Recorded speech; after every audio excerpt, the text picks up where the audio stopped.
irmãos,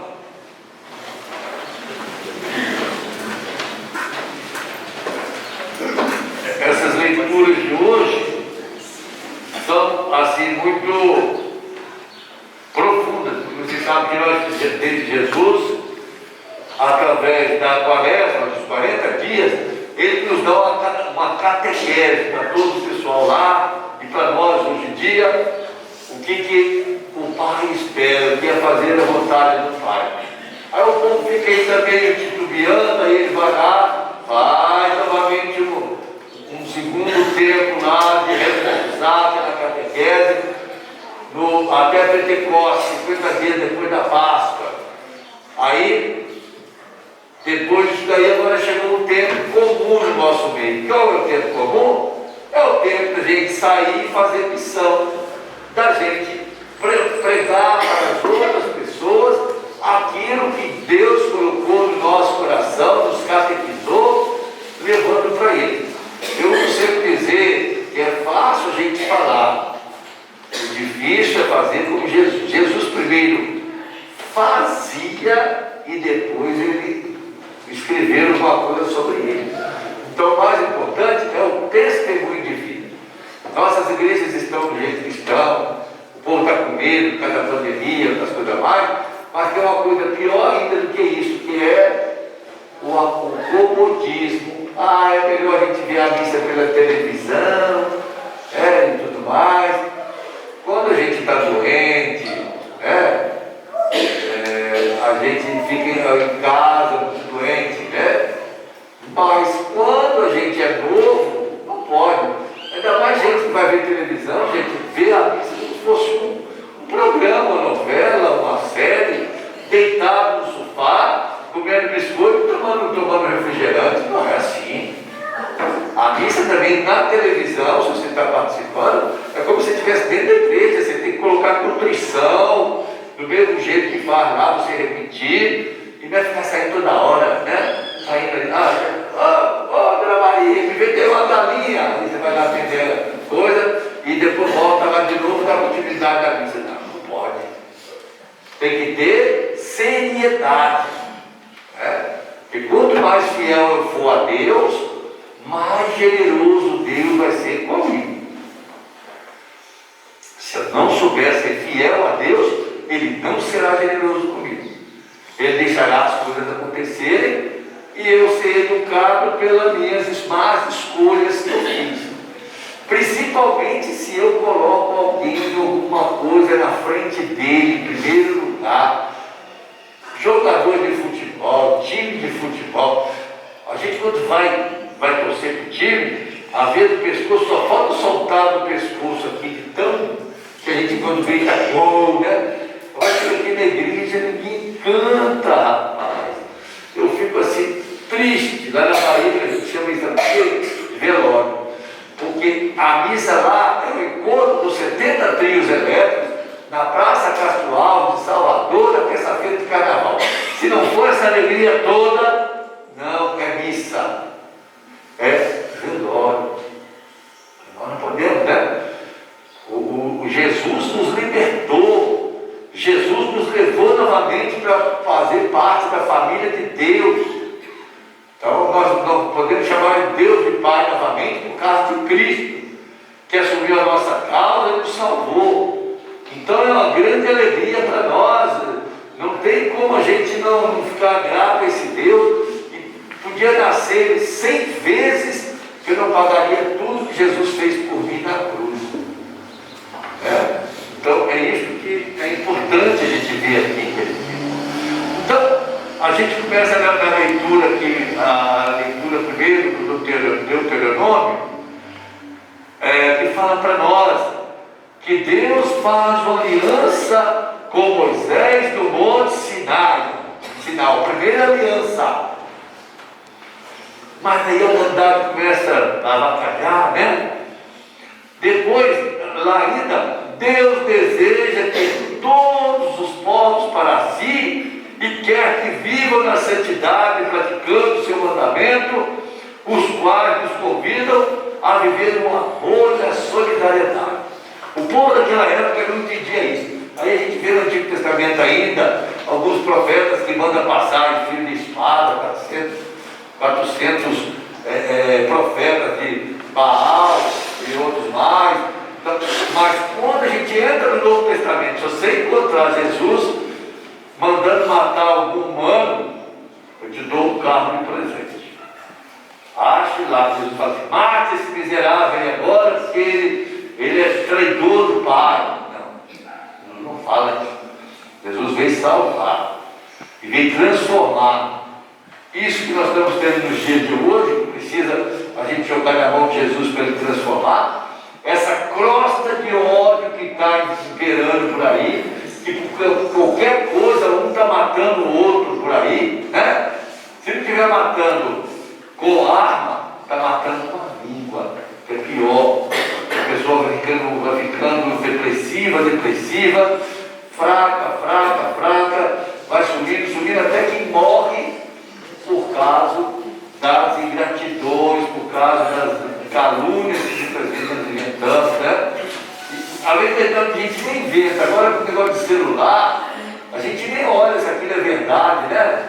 Aí apareceu lá: o Papa disse que a Bíblia não é mais importante. Aí a gente vai na onda desses malucos e tá, olha o Papa falando que a Bíblia não é mais importante, não sei o que lá. Não, gente, não vamos propagar, não. Vamos fazer uma coisa. Nossa Senhora era uma pessoa que lá não tinha internet, né? Aquilo que ela não tinha certeza e não conseguia dominar e compreender, ela guardava no seu coração. O silêncio de Maria está muito bem aí, que mostra para nós que Deus, na hora que a gente estiver maduro e madura suficientemente, Ele vai nos explicar por que essas coisas aconteceram, né? Na vida da gente. Então, é isso que a gente não pode aceitar, né? É a gente falar mal dos nossos irmãos de comunidade.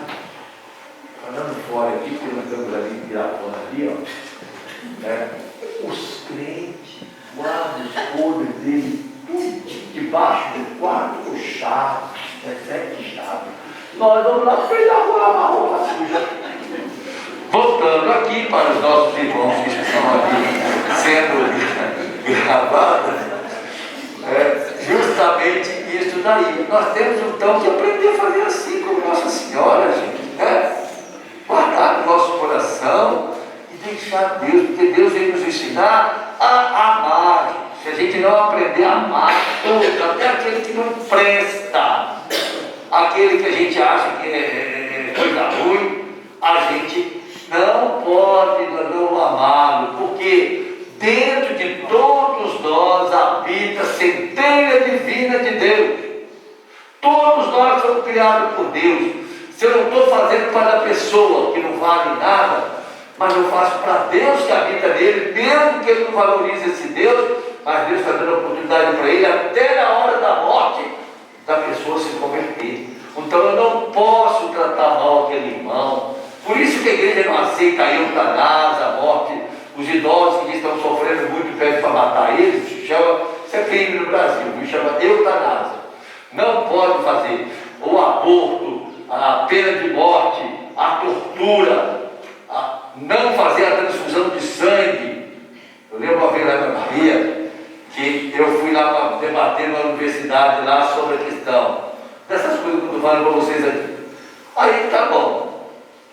Eu só bati de 3 dias de choque lá com a testemunha de Jeová, que disse que não pode fazer transfusão de sangue. Eu disse para ele que meu Deus era o Deus da vida e por isso tinha que fazer a transfusão de sangue.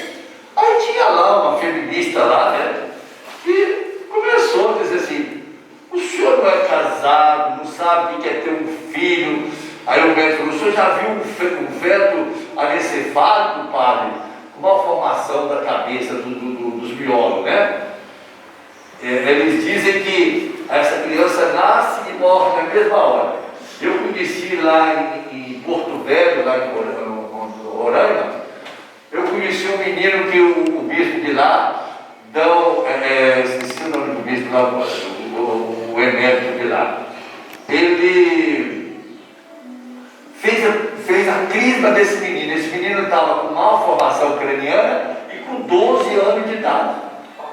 e fez a crise, mostrando que os médicos não entendem de nada. Quando Deus quer, não entendem de nada.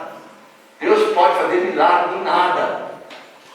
Então a gente não pode duvidar das coisas de Deus, né? Então eu lembro disso. Aí a menina falou isso para mim, eu disse: como é o senhor é casado, que moral o senhor tem, qual a experiência que o senhor tem para falar da vida de casado? Eu digo: engraçado, minha filha. Será que eu também tenho que fumar maconha para me falar da maconha, da cocaína, das drogas também? Se eu não estou casado, não posso falar das coisas de casado, porque eu vi da vida dos meus pais, de pessoas santas dentro da comunidade, que tem um casamento e leva com responsabilidade, honra aquele testemunho de amor que fizeram diante da igreja, através do testemunho da igreja, fizeram para Deus. Então, são essas coisas. Eu estava à vontade de ficar falando o dia inteiro, mas não pode, né? Eu tenho daqui a pouco outra missa para fazer uma festa, inclusive. Aí vem a leitura que mostra para nós: a partir de agora os cristãos podem saborear a nova condição que lhes foi oferecida pela reconciliação gratuita com Deus, mediante Jesus Cristo. Essa aí é a carta de Paulo já, né? Que fala para nós justamente isso. É a segunda leitura. O amor de Deus se manifestou na morte de seu filho, que, por exemplo, então, através da morte de Jesus, Deus manifesta o grande amor que tem por nós, como tinha com aquele povo antigo lá.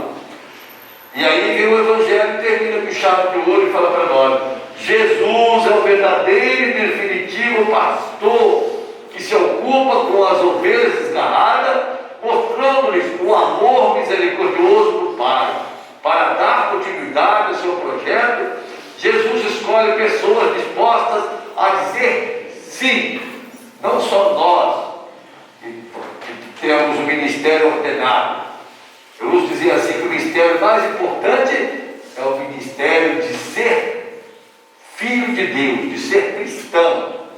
Esse é o ministério maior, que eu chamo, né? O nosso é ordenado. E esse daí, todos nós temos, todo batizado tem esse ministério, que é o ministério da fé, de ter essa centelha de vida dentro de si. Então, isso é que é importante, né? E é por isso que eu falo: se você tem algum dom, algum talento para a comunidade, olha que coisa bonita, nós fizemos aqueles tapetes lá, quantos artistas nós descobrimos dentro das comunidades, né? Eu não sabia que ela era polivalente, não. Ela toca violão, ela desenha, ela estava desenhando lá aquelas tapetes. A maioria deles, quem fez os troquinhos ali, os rabiscos. Não, eu dizendo a você que eu conheço o nome, e é outro. Eu não posso falar todo mundo porque eu falo do computador, né?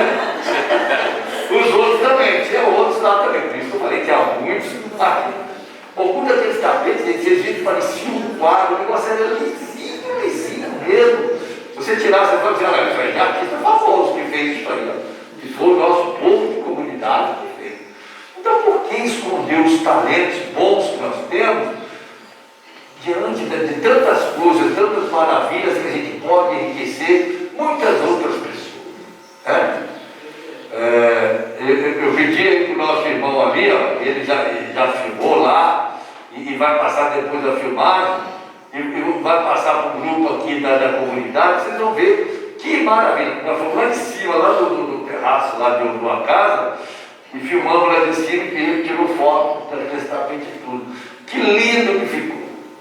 Apesar dos cabeçudos que ia lá pisar no tapete para tirar foto, e eu fiquei enganado lá, depois eu tive que entrar para dentro de casa, a questão ia acabar ficando mal, porque as pessoas não fazem. E vem aquela bobeira dele de tirar foto, vai pisando no dos outros que fez a obra de arte.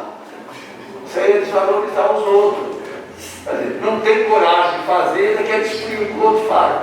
Isso aí que eu chamo de, né, tentação. Então, que a gente então possa lembrar disso, gente. Lembrar que Jesus é o bom pastor, quer cuidar de nós. E quer que a gente ajude ele a cuidar de outros também. Por isso que a gente reza para que apareça mais operários para a messe do Senhor.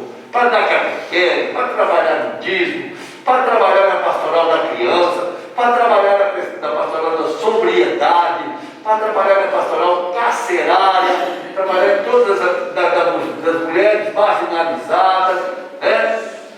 A gente trocou o nome hoje das mulheres em situação de risco, né? Então todas essas coisas aí. Então vamos terminando, que o Senhor possa nos abençoar e que a gente possa hoje à noite, quando for dormir, pensar assim: Senhor, qual é o meu talento, o que eu posso fazer para mostrar o seu amor dentro da minha comunidade. Louvado seja nosso Senhor Jesus Cristo.